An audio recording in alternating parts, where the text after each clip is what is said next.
Hey friends, we are in my sewing room today and I'm going to do a little tutorial about how to make a jar bonnet. You might have seen these jar bonnets in some of my videos or some of my YouTube thumbnails or on my Facebook page, and these are really easy to make. If you find old jars but the lids are missing, you can always make a jar bonnet and still use the jar. Like this was an old jar that we found out in the barn, and it had a rusted old lid that was just falling apart. And so I just thought, well, I can just keep my canning rings in here and just put a jar bonnet on the top to keep out the dust and the dirt. And so that worked out really well. And you can use whatever kind of fabric you want. You can make it seasonal. You can make it to match or coordinate your kitchen or wherever you need it to go. This one I made a bowl cover, and it's the same thing, the same method as a jar bonnet. It's just your circle's going to be a lot bigger. So I'm going to walk you through the stages to make a jar bonnet, and then you can change it up however you want to make it the size you want. And it's really quite easy. Now these two sizes are the two sizes I like best. I seem to be able to use both of these sizes the most, and they cover between the two of them most jars that I have. If I have smaller spice jars or smallmouth jars, this one right here works the best for it, and it is just about a 6-inch circle. And I just happened to I just went around the house and found things that are in the shape of a circle to use for a template, and I found this and I made one with this and it was the right size. So you might be able to find something in your household that's a 6-inch circle that you can use to get your template. You could also find one that's just a little bit larger, a little bit smaller, and that would be fine too. But finding things around the house makes it easy to draw your circles. This one right here is better for the wide mouth jars. It does have a little bit more of a ruffle. You could make it a little smaller if you want to leave some of that ruffle off.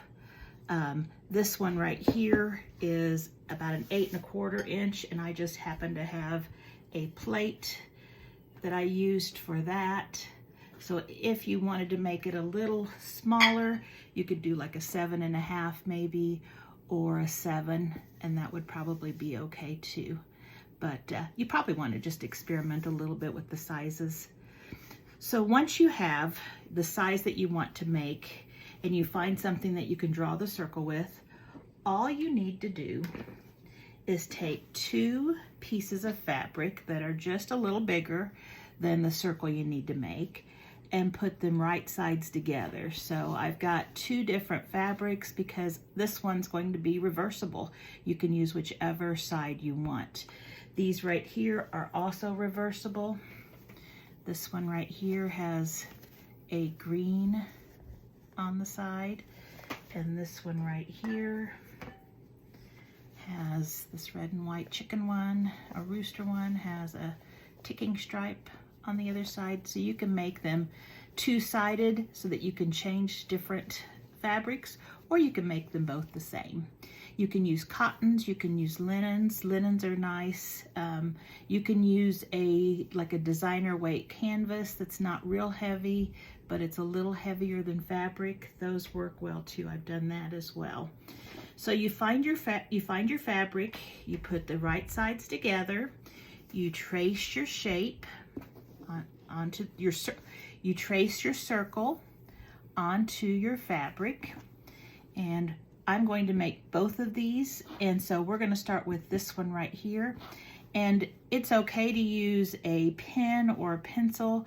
This is the inside of the fabric. I used a friction pen, and it's going to disappear with heat when I iron it, but it's going to be on the inside of the fabric. So I wouldn't use a Sharpie, especially a dark Sharpie, because that might bleed through and you'll see it on the edges, but you can use a pencil or a pen, whatever you have to mark it.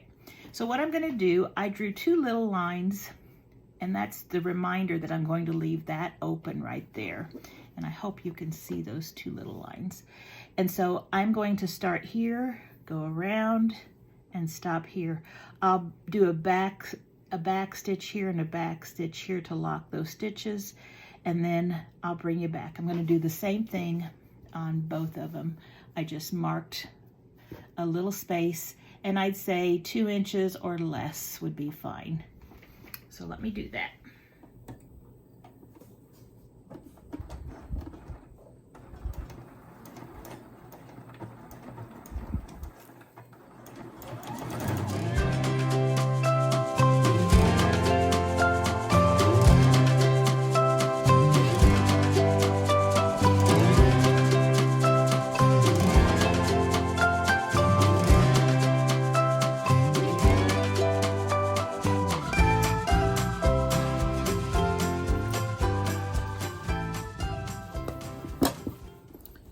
All right, so you can see that I have sewn directly. Let me pull this down here. All the way around, and I just followed the line. I'm going to trim my strings. Okay, and then this one I just went around, left open the space. Trim our loose strings.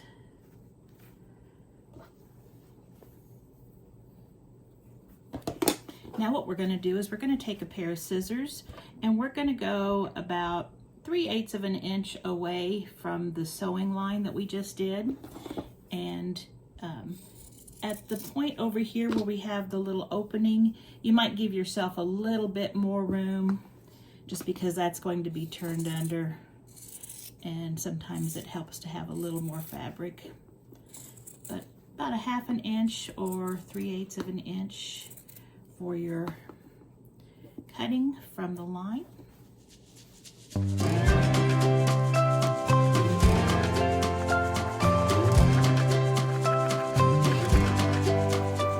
And then after you cut, you're going to take a pair of sharp scissors, and you are going to make little cuts from the outside edge just about to that sewing line, but you don't want to cut that sewing line. That would be a mess up, and you'll have to stitch right back over it. So I do it about every inch, and this is just going to keep it lying smooth. So go around and snip. When you come to your spot where you have your 2 lines, don't cut there, because you're going to be turning that under, and it'll be easier if you don't have it cut. So just go ahead and do that.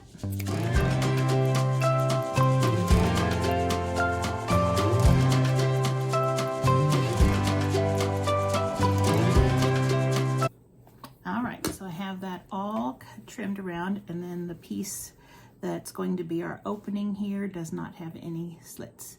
So now what we're going to do is we are going to take and open up where that opening is, and we are going to turn it inside out.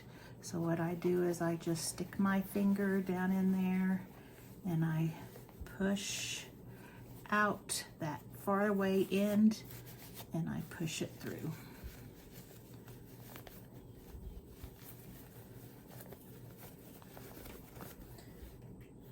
Then you'll want either a chopstick, or if you already have a, I don't even know what these are called.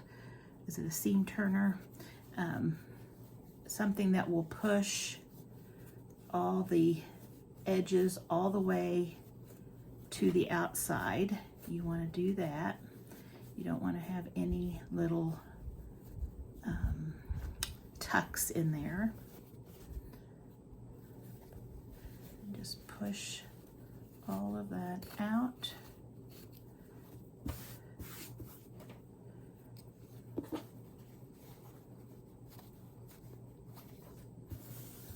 Okay, and then where we had our opening, we're just going to turn that under.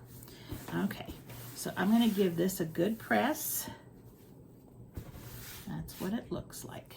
We've got the opening turned under, so when we do a top stitch there, it will be closed up. Okay, so let me give this a good press, and while I'm giving this a good press, I'm going to do the same thing with this one. All right, I've got both of them pressed, and now we need to do a top stitch all around the outside edge. So what I'm going to do is I am going to take my sewing machine, and I'm just going to get as close as I can to that outside edge, and as I go over the opening that we have here, that will close it up.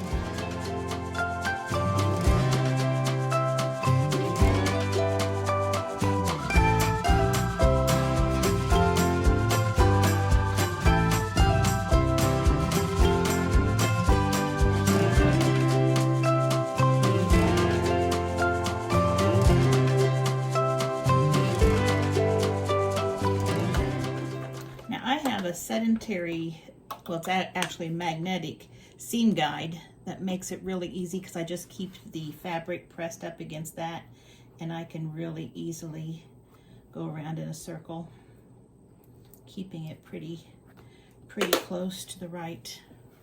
This one you can see pretty good on that, keeping it pretty close to the right distance from the edge. So now we've got 2 of our circles made, and now we're ready to turn them into toppers.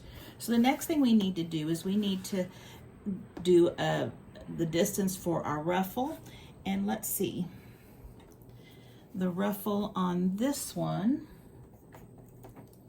from the outside edge to the stitch that's inside there, this is 1/2 inch. So I'm going to go in 1/2 inch from the outside of my edge, and I'm going to make another seam. So 1/2 inch, and I'm going to be going right here. So what I do is I just take my sewing machine, and I can move my needle, but you don't have to move your needle. You can. Oops, got some tractors going by. Got my windows wide open. It's really nice out today. You can also just use a seam guide or mark where you need to be on your plate, and that will work also. But my needle does move, so I can just set my needle that distance.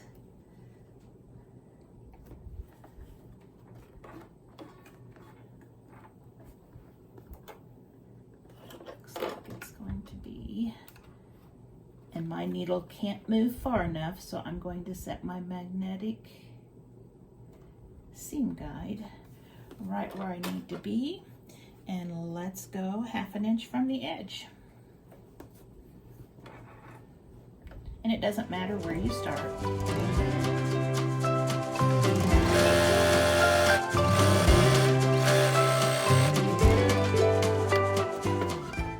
Now, if your presser foot is the right size, mine would have been just right. You could just follow the edge of your presser foot too. So check that out. Trim all my strings. Okay, so now we have 2 sewn circles. And so this is the ruffle. And I'm using a white thread on this, so you can see. If I were doing this, I'd probably use a red under on my bobbin, and then a white like I have here on top, or I might not even use this side of my jar topper, just have that always inside, but you can coordinate your thread. So what we need to do now, we've got our ruffle. This is our ruffle. Now we need to make a section to put our elastic, and the section that we need, and depending on your elastic, let's see, we need for this one another 1/2 inch. I think my elastic is probably 1/4 inch, so my elastic is 3/8 inch, so I'm making it a 1/2 inch for the section that's going to hold my elastic. And I found that this size elastic works really well. It's strong enough, but yet it's narrow enough. But depending on the size elastic you're using, you might want to adjust that size. So I'm going to go another 1/2 inch away, and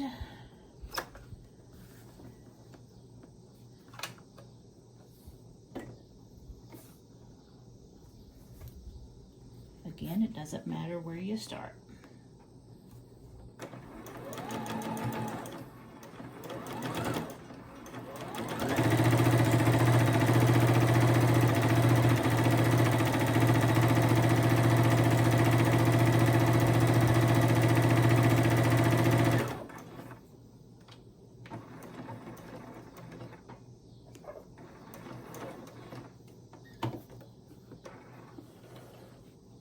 And don't feel like your stitches need to be perfect. Once your elastic is on there and the gathers are there, no one's going to notice a squiggly stitch line, especially if your thread blends.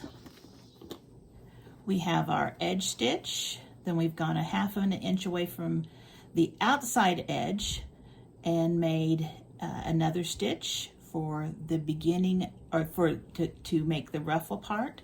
And then we went in from this section right here another 1/2 inch. It would be about an inch.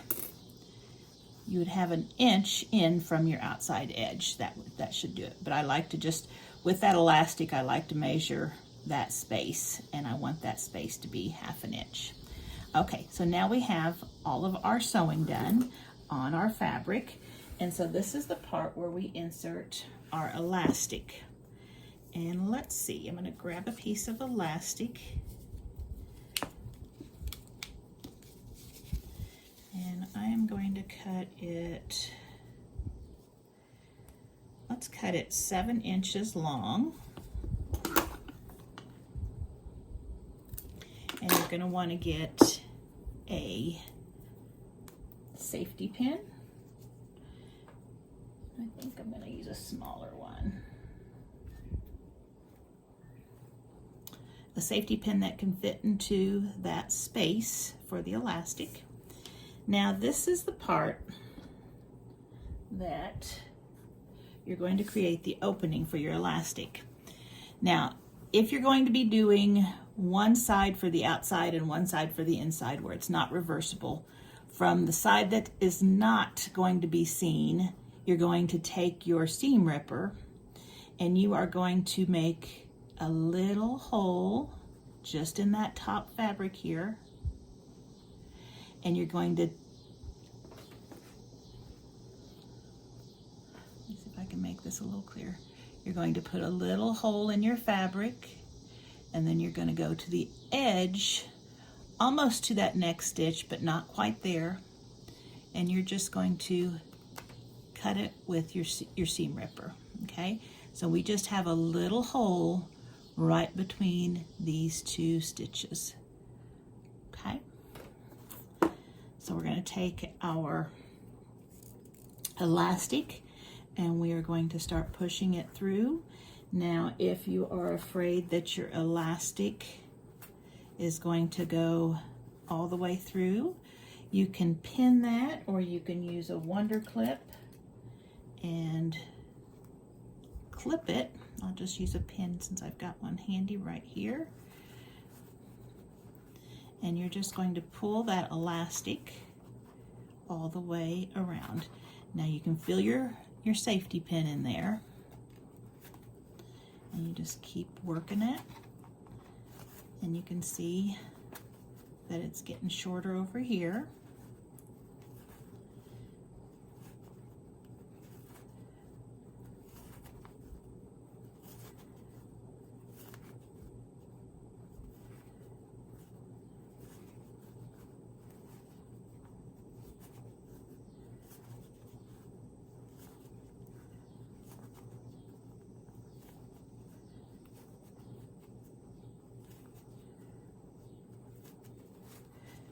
Sometime you might need to kind of pull some of that bulk back.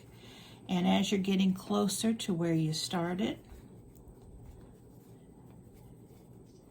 you go ahead and try to get your safety pin out that same hole.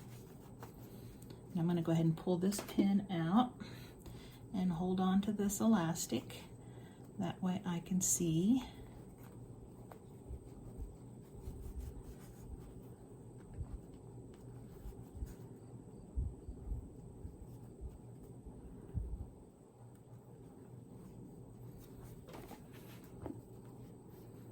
Just pushing it through.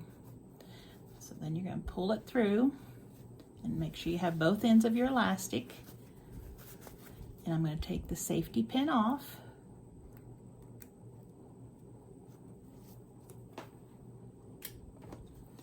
Okay. So here's what we have. We have 2 pieces of elastic here, and I think I've got them laying flat. Let me make sure. If you don't, it's not gonna affect it much. It'll just be a little bulkier. So I try to have them so my elastic is flat. That might be it there. Okay. And then I pull and give myself quite a bit of room, just like that. And so what I'm going to do is I'm going to hold on to this end by the fabric, and I am going to put a small pin right there, and I am going to give it a stitch with a little satin stitch, or you can go back and forth a couple times with a regular stitch and just sew those together.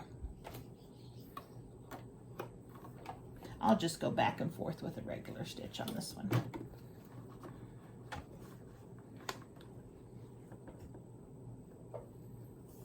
And just watch your fingers.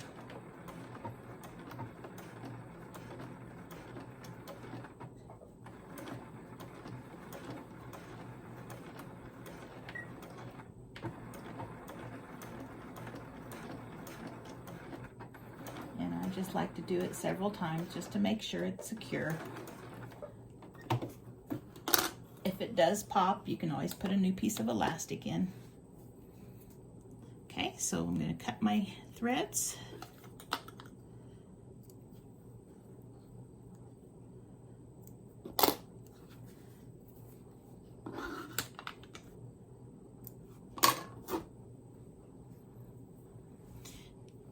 Take out my needle. And you can see that I have them stitched together. Okay. And I'm just going to trim that to about 1/4 of an inch, 1/2 inch. I just don't want the bulk. Just like that. There's my stitch right there. Okay. Now we're just going to see if we can bury that back inside, and there it popped right in.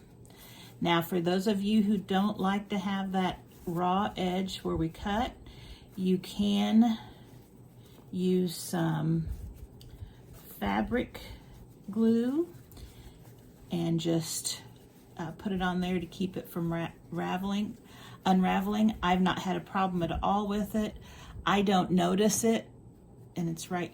They get lost in the ruffle. It's right here, and or you could hand stitch that closed. I don't bother with it, but we'll flip it over. Bring a jar over here, see if it fits.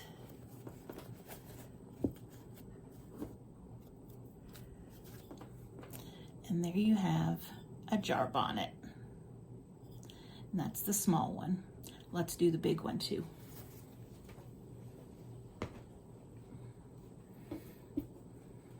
Okay, now on the big one, since it's got a larger ruffle, the ruffle on this one, and again, you can change the ruffle size, it's up to you, but this one is 1 inch. So we are going to sew 1 inch away, whoops, I'm sorry.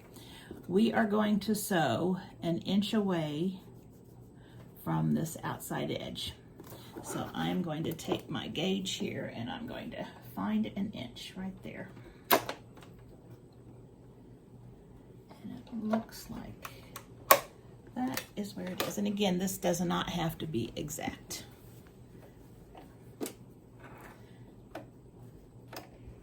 And you can start anywhere you want on here. Don't worry if it's not perfect. As you can see, it gets lost in that ruffle where the elastic is.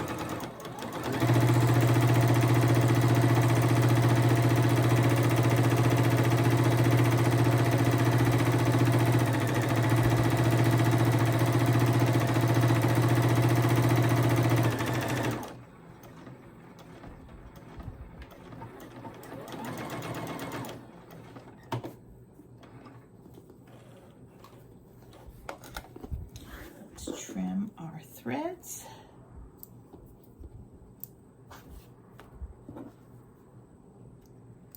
Okay. I'm not sure if you can see those lines very well or not. Now what we're going to do is we are going to go in and remember that the same elastic, it's about 3/8 inch, so we're going to go in 1/2 inch. And so my foot pedal is about 1/2 inch, so I'm just going to follow the outside edge.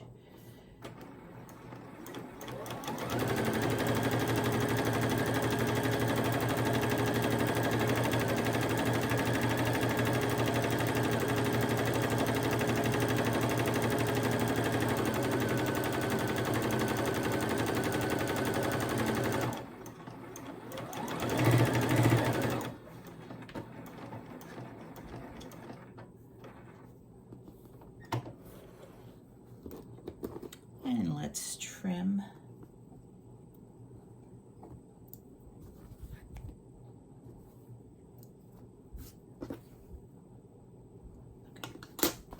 Make sure we got them all. There's one there. All right, so if you can see that, we have all 3 stitches, the edge stitch, and then the stitch that's going to be holding in the elastic right there. So I am going, this one I like both fabrics. I think I'll do the light side. So again, where the elastic is going to go, and I know you can't see it on this because the white thread blends in, I'm just going to take my seam ripper and pick up just that fabric, not the back. I don't want to get any of that fabric in, and just make a cut with my seam ripper.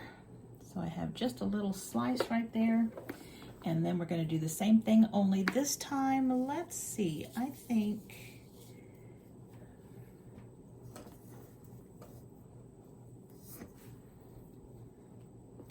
let's do about 9 inches on this one. 9 inches. And we can always trim it down if it's too much. But I think that looks good. Okay, get our safety pin.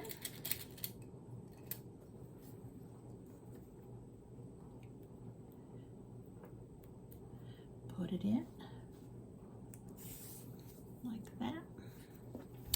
Okay, find our opening. Again, this is, you know, I'm looking for it and I can't find it on the flat, so it doesn't show up. I'm gonna have to feel for it. There it is right there. And we're gonna feed it through again. If you need to hold your elastic down so it doesn't pull through, we can put a little pin.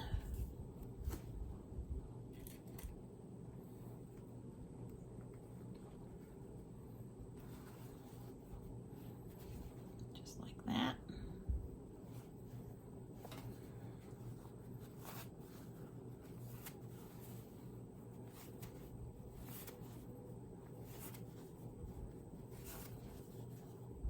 And remember, if you make a bigger one, you may want to use a larger, wider elastic for big bowls or something, but I think this elastic would still be fine for it.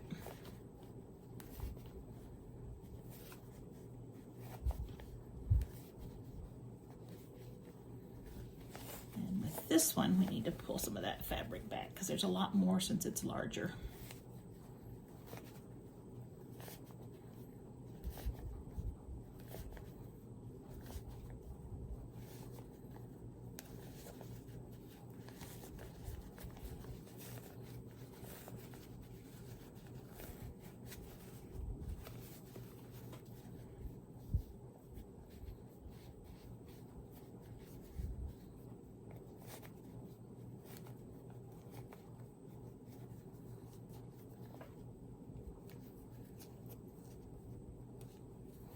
Okay, and then we just exit where we started. Pull that elastic through. And it's okay right now for it to be all bunched up and kind of tight, because we do want to have quite a bit sticking out so that we can sew it. So we're going to do that. I'm going to make sure they are both lined up and not twisted. You can kind of feel your elastic in there. Okay. I'm going to pin the two tips together with just a regular needle or a regular pin.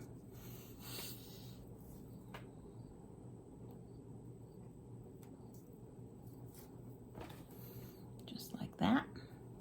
And then I am going to be stitching, and let me see how.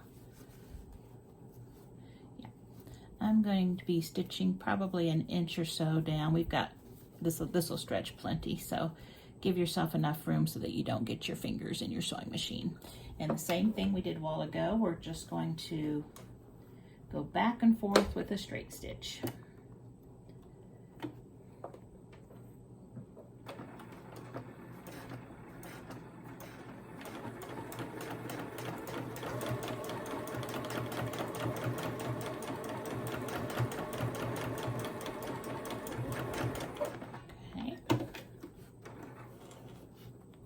Trim our strings, our threads. Okay, I've just got a stitch right there. Pull out our needle. Let's give that a trim. It's a little bit long. That way it'll hide better in our casing there. Okay, now we're going to see if we can pop it in.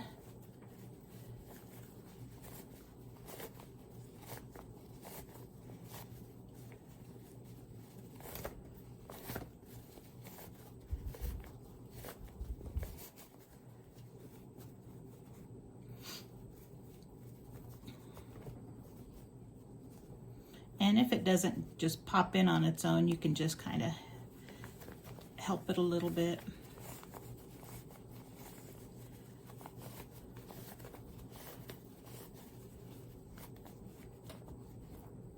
Sometimes I will take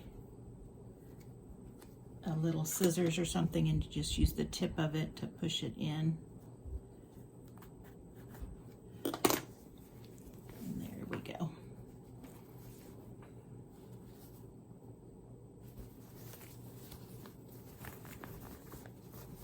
And just even up your ruffles. Here's our jar.